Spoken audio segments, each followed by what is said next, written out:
Okay, I'm going to talk today about stuff that was of interest to me when I was young and maybe never be able to transmit this information again.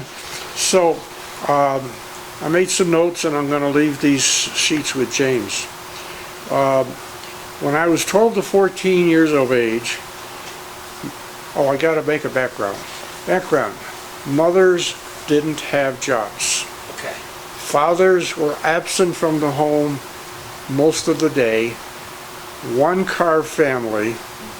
Shopping was done on weekends or Friday evenings. All stores were closed on Sunday. Blue law. So when Dad came home on Friday, or we got up early on Saturday, we did our shopping. Oh, and another point, there were no shopping malls.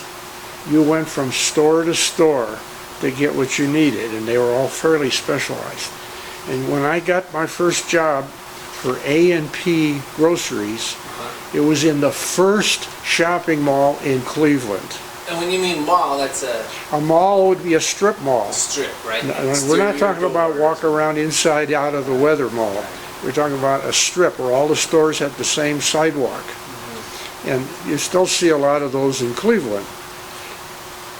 And I got a job in the first parking lot mall in Cleveland at the A&P company, which, by the way, was the highest grossing A&P store in the country. So that says something. We had 14 checkout counters. And on Saturday, the lines at each checkout counter would be about 5 carts at peak hours. And it was a very interesting experience. And I'm mentioning all this because it's so different today. Yeah. Imagine. You didn't have self-checkouts? No, no. And everybody got a carry-out. Yeah. Everybody. How different. So, when I was 12 to 14, I had newspaper routes. First, the Parma Shopping News, which paid a salary just to deliver, and there was no charges for the paper. And then, because I had now experience, I got to work for the most prestigious newspaper in Cleveland, the Cleveland Plain Dealer, which was a morning paper which you had to get at everybody's driveway or mailbox by 6:30 in the morning. And how old were you with that one? About 14, 14? give or take. And then because it was the Sunday paper, it would take my dad and my brother Joe, all we had to do to get it all delivered by 9:30, which was our deadline. They had to deliver it. And we would spend 3 days putting the paper together in the basement. The sports section, the classified section, the religious section, and the news section. All. Wait a minute, you had to build the paper? Yes, they were all delivered separately. And we had to integrate them and then roll them up or put a rubber band around them or something and then stack them into the big cloth bag that you used to carry. And then we used to have 6 of those things packed with Sunday paper, and then we had to put them in the trunk of my dad's car. Rain or shine, snow or blizzard, we had to deliver by 9:30 on Sunday morning. And what paper was that? The morning paper, the Cleveland Plain Dealer. And my route included a certain Gordon family on Wellington Avenue.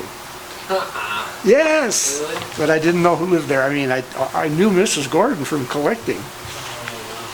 And so later on, when I wanted to date her daughter, she says, "Oh, you." Really? No, I'm making that up.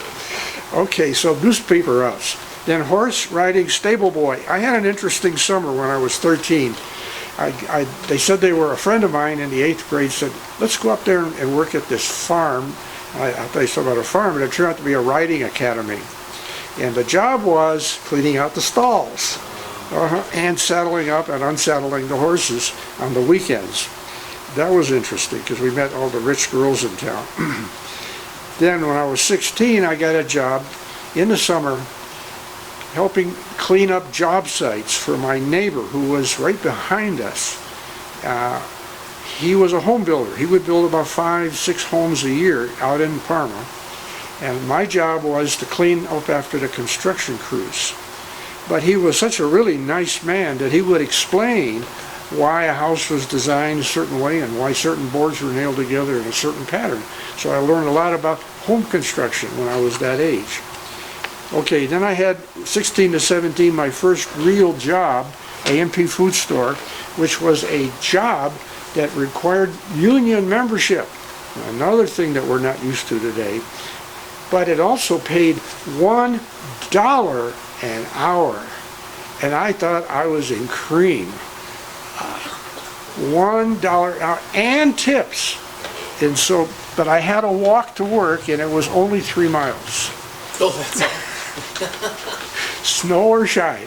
You should have bought a bike. It would be stolen. Oh. We didn't have a bike rack. So I walked. Sometimes I walked with my thumb out.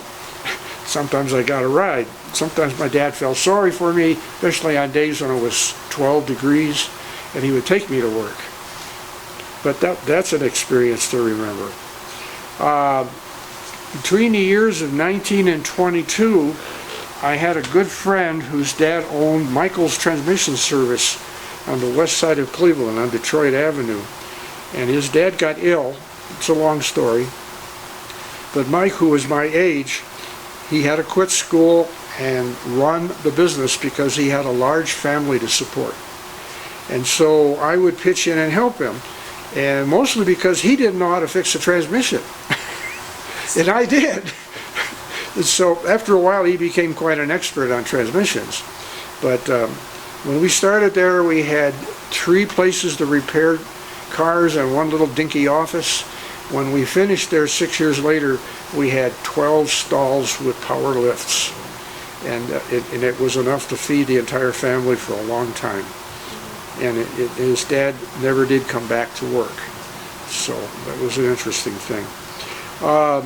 Another summer job I had while I was at college is I worked for Shell Oil Company for a private station, and I did evening work on brakes and oil changes and anything else I had to fix.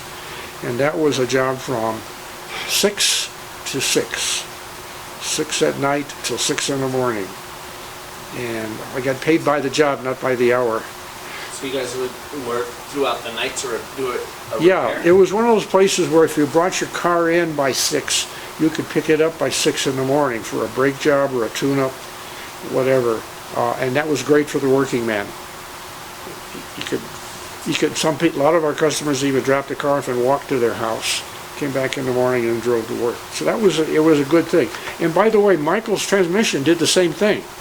We would completely change an automatic transmission, particularly in a Chevy, overnight, 6 to 6. And we only charged $85. Think about it. And another thing is that the Chevrolet Power Glides usually lasted about 12 to 14 months, so you needed to do it. There were a lot of whistling Power Glides that came in. That was the symptom. You could hear them whining coming down Detroit Avenue. And I said, he's going to turn in. Yes, he did. My other interest, this is a big one. I was very interested in all matters that regarded to my Catholic faith. The Bible, church, spirituality. This affected me all the way from the year 14, my age of 14, till the time we left Ohio and came to Texas. Reading on spirituality, taking a lot of training classes with my sweetheart Geraldine, small community social action, and working into home missions, eventually with Extension Volunteers in Texas. So that was a very major interest for me. And the primary source of my interest came from an author named Thomas Merton.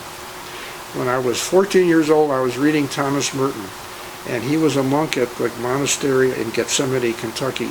And he was the largest printed witness and influence on the Catholic Church spirituality in the 1950s. He affected the whole church by his spiritual writings.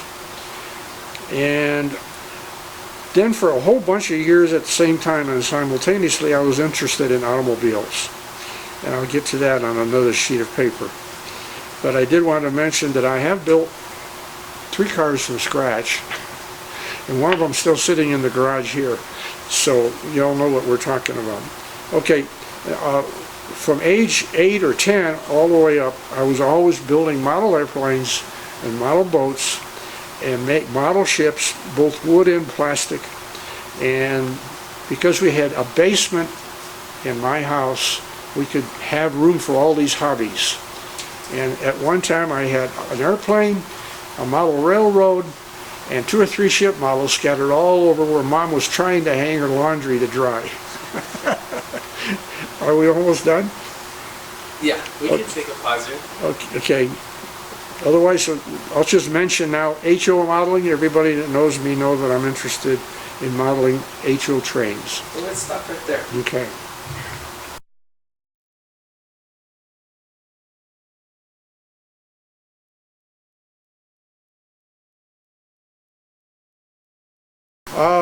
HO model railroading, Uncle Joe and I got interested when we were both in high school. In a couple of years, Mom lost more of her laundry drying area in the basement. But we had a small layout down there with a single sheet of plywood, and we were very, very green about the hobby. And the hobby was pretty green too, very primitive equipment. How old were you guys? We were high school and junior high school age. And it was when modeling was getting popular, right? It was very popular with adults, and not a lot, at least 10 cars I have downstairs here at this house were made in that era when I lived in Parma. I just packed them all in a box and brought them here. But I can identify what most of them are. So that's when the hobby got interesting in 1956. The next one, Uncle Joe and I participated in a lot of hardball baseball. We were in church leagues, city muni leagues. Uncle Joe, if I remember correctly, Uncle Joe was voted the best shortstop in the city of Cleveland. He was the best second baseman, not shortstop. He was the best second baseman you will ever see. If the ball was going past second base, it was going into his glove. It was that good. He was just fantastic response time in him. And so, but we played in our league with some very interesting people, some of which went on to play as much as 20 years in the big leagues. Like the Rollins boys. Rich Rollins was my high school classmate in homeroom. Went on to play 24 years, I think, with the Minnesota Twins as a shortstop, with a lifetime batting average of .305. And we played baseball with him when we were 16. And his brother was better than he was, but Rich was focused and his brother wasn't. And actually his brother had more talent. And back those days they were all pitchers. Anybody could throw a ball hard was a pitcher. So, but that was baseball, and we had a lot of fun doing that. That's also where I lost both of my front teeth, playing hardball baseball. They didn't pop right out, they just kind of turned brown and made my dentist rich. Anyway, okay, technical drafting. I love to draw, and technical drafting was a way of putting things that were in my mind on paper. So I took 4 years of technical drawing at high school, 1 year at junior high school, 3 years at Parma Senior High School, including architectural, electrical, and mechanical aspects.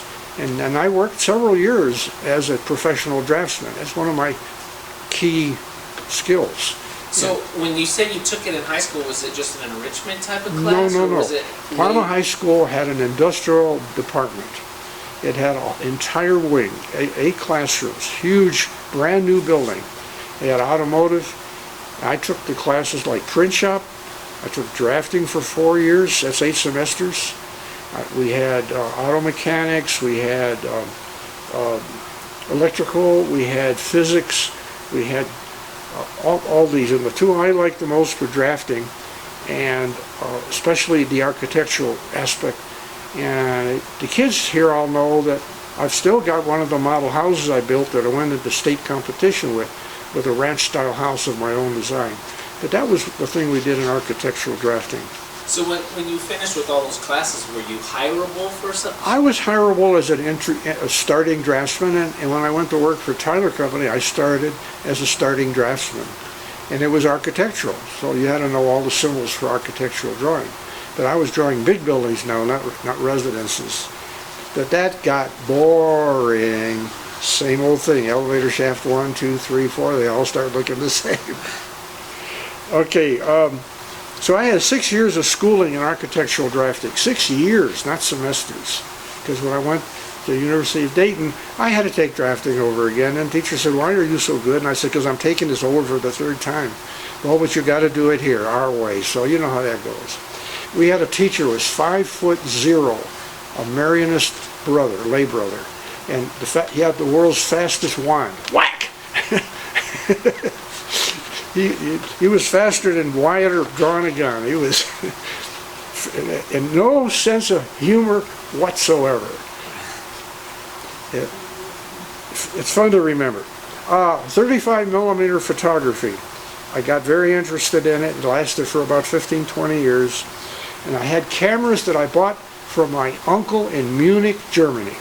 I had Zeiss cameras that my Aunt Annie would bring back when she and her husband went to Europe to buy wine. She would bring back the Zeiss camera of my specification, or the Nikon, no, not the Nikon, the other German camera, can't remember now. Then woodworking. I was very good at woodworking. I made a lot of small things when I was younger. My uncle was a professional cabinet maker. He taught me a lot of things.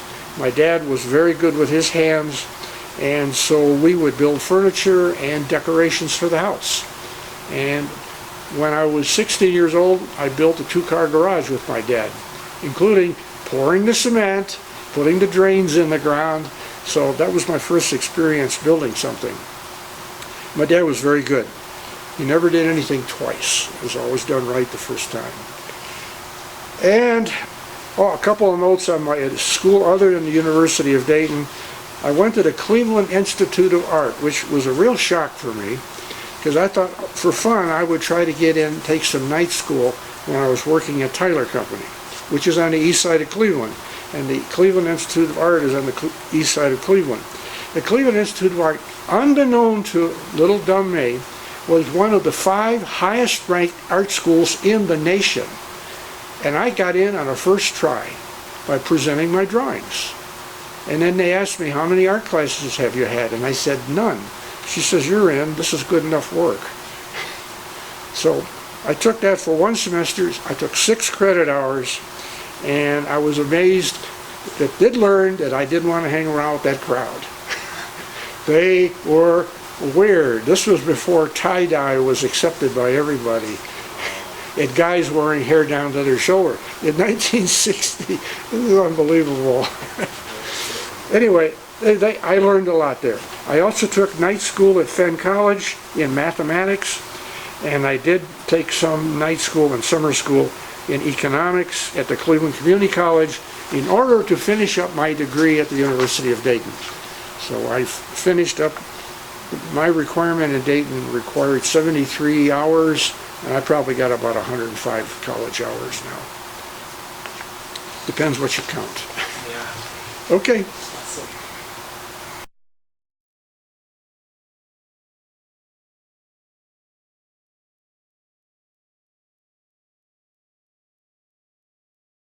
Okay, I did want to mention the training that I got at Catholic Church Extension Society. This was grueling training. 3 summers, 6 weeks long at prestigious universities. This was good work. And we did field work. This was in theology, social science, knocking on doors, going to churches, interviewing people. And we did it at St. Mary's University in San Antonio, Texas, 2 summers, and 1 summer at the University of Chicago while they burned the city down. Amen. And you were traveling away from Cleveland at that time, huh? No, this was San Antonio? every summer. Yeah. Jerry would be either in Cleveland, or no, we were together in these seminars, except the last year when I was taking the supervisory training in Chicago. Chicago. Yeah. During the And that's when we had the racial riots, riots. which we never want to do again in this country. Never, never. The racial riots were ridiculous. Burned down entire square blocks of cities. I was in a dorm building that the fires got so hot in the next block they melted the Venetian blinds. And it was and I got a boy stabbed standing right next to me. and we had two of our extension people blown right off of what's called an elevated train in Chicago by an explosion. And firemen were getting shot off ladders, and policemen were dying in the streets, and this is 1967. Terrible, terrible time in our country, and we shouldn't repeat it with hatred today. Amen.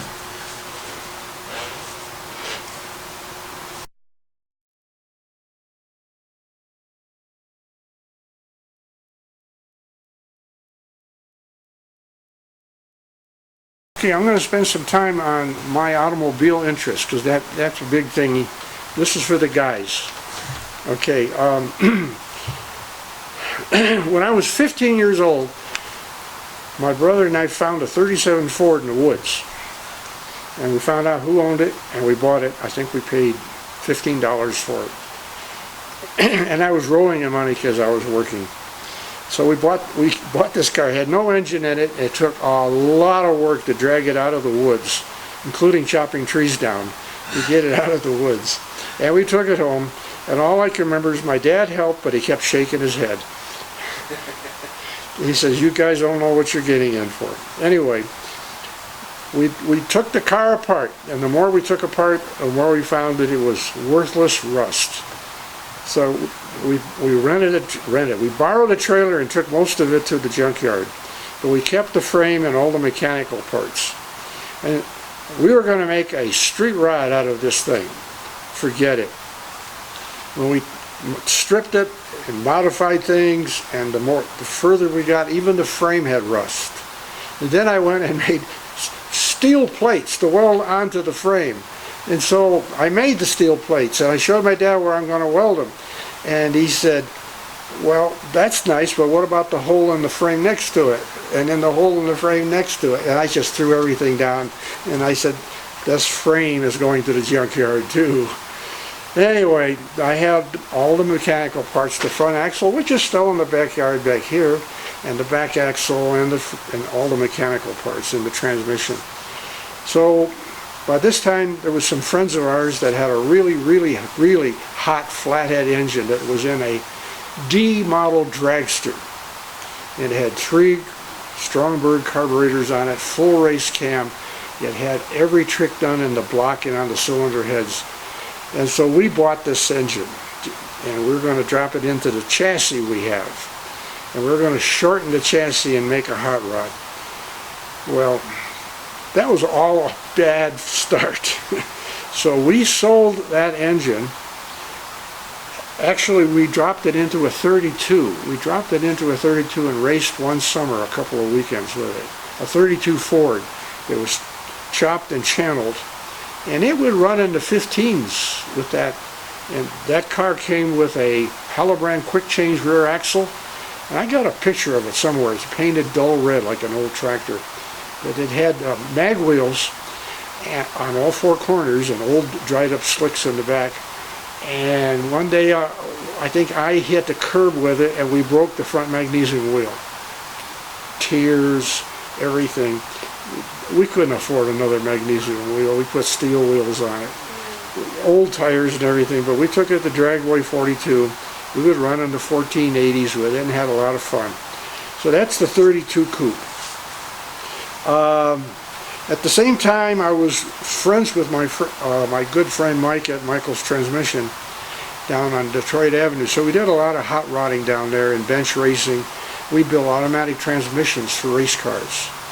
That was part of the thing that we got very mature and learned how to make automatic transmissions for race cars even before the California, what was that transmission company started making them. So they were all hydramatics with 4-speed forward. And eventually I put one of those into my Chrysler 300 because I totally blew, bam, onto the street, the torque flight. There was a puddle and metal parts on the street. That was the 400 horsepower Chrysler 300 in a 6,000 pound car.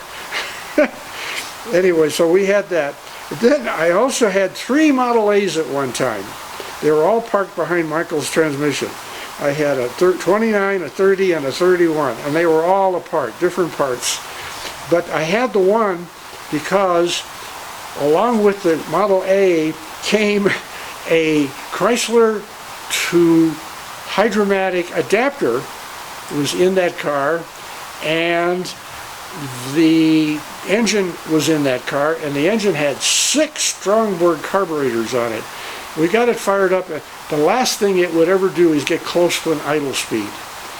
It sounded like it was climbing a hill all the time. So we got rid of that engine, got the money for that. And we got rid of all our Model A's. And the one thing that was a real bonus is one of the Model A's came with all original wheels and tires. And I put them in storage, and 4 years later I found out that they were worth $75 a piece. They were the original wood 29 Ford Model A tires, and they were in good shape. And so I sold them. It financed a lot of automobile racing. Okay, so then I bought a Chrysler 300 when I got out of the Army. We were shopping for a fast car, Uncle Joe and I. We were looking for a Corvette. We test drove a supercharged 57 Studebaker. We almost killed ourselves in that car. I have never been in such a scary car in my life. It's got an old lady suspension and 375 horsepower. Go figure. One day we drove by a Chevrolet dealer, and there was a Chrysler sticking out its nose in the used car lot. So I went in and talked to the guy. I said, how much? He looked at his cheat sheet. He said, I forgot, $3,500. I said, what's it down under? He said, Chrysler Windsor. I said, I'll take it. It was a Chrysler 300. The Windsor is the cheapest Chrysler, no chrome on it. The most expensive Chrysler, no chrome on it. You got them mixed up, and I bought it.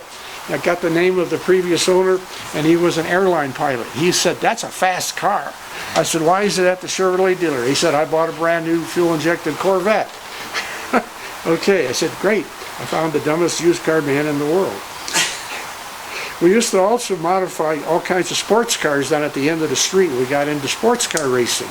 And I pretty well damaged a couple of Austin Healey's on the racetrack. Oh, another story.